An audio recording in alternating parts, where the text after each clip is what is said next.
Psalm 32 verse number 8 says, I will instruct thee in the way which thou shalt go. I will guide you with my eye. I will show you what you need to do at any given time. The Holy Spirit instructs. Even when you are in danger, times of danger, we need to learn to listen to him. You may be about to walk into a danger, and the Holy Spirit is the one that will save you free. Farmer was working in his farm. You had this illustration, and he didn't know it was a thick bush. Thick bush, you can't see who was in there. And somebody else was at the other side, aiming a gun, thinking it was an antelope, a deer that was in there. And as he was about to pull the trigger, the Holy Spirit spoke to this man. Drop your tool, kneel down, pray now. Many of you will be giving excuses. God, this is not the right place. I have a devotion this morning. I can go and do devotion when I go home. You need to know how to respond instantly to the Holy Spirit. Are you with me? Especially when you're about to do something and your heart is beating faster and racing. If I were you, I will pause. God, are you saying something? That is a time for you. Because many of times when we make our mistakes, say, wow, something told me. What is that thing that told you? You were not listening. He's been warning you, telling you, shouting. You are in danger. So this man obeyed. He dropped his walking tools, knelt down, and obeyed. And as he was praying, the bush was still, was no longer moving. That man had his hand on the trigger. And he said, if that thing moves one more time, I will shoot it. What delivered him? Obedience.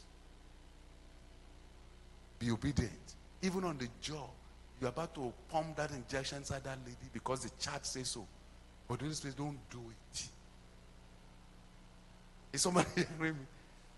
One of the things the Holy Spirit does is sometimes what he will tell you will not make sense to you. But you need to understand how the Holy Spirit talks. It may not make sense. It might in fact even look stupid.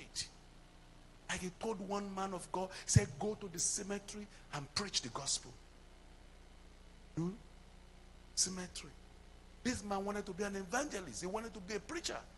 He has been praying, God, send me the crowd, send me the crowd, send me the crowd. Then the Spirit, I've heard your prayer. Go to the cemetery and preach the gospel.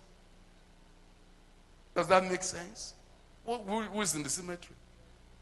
The Yahoo. People who are dead, right? They don't use their Yahoo anymore, right? Cemetery. You know cemetery. It's quiet. So he obeyed. He took his Bible. Got to the cemetery. Thus said the Lord, repent and be converted. What do you think people think? This guy, he lost it. Repent and be converted. Give your life to Jesus. Jesus is Lord. Now is the day of salvation. On the main road, facing the cemetery. You know, like the one on Fairview, right? Imagine somebody, you know that cemetery, big space? Imagine somebody with their Bible, with a bell in their hand. Repent and be converted. Somebody will call 911. Something will happen, isn't it? That this guy, either he's drunk, he's an addict, or he lost his head, right? And as he was doing that, crowd were forming. People were making, what a crazy man. So people came around and they were looking. And then another crowd saw a small crowd. Said, something is happening there. They all went there. They all flew there. Until almost 1,000 people gathered. And then the Holy Spirit said, now turn around. I have prepared your crowd for you.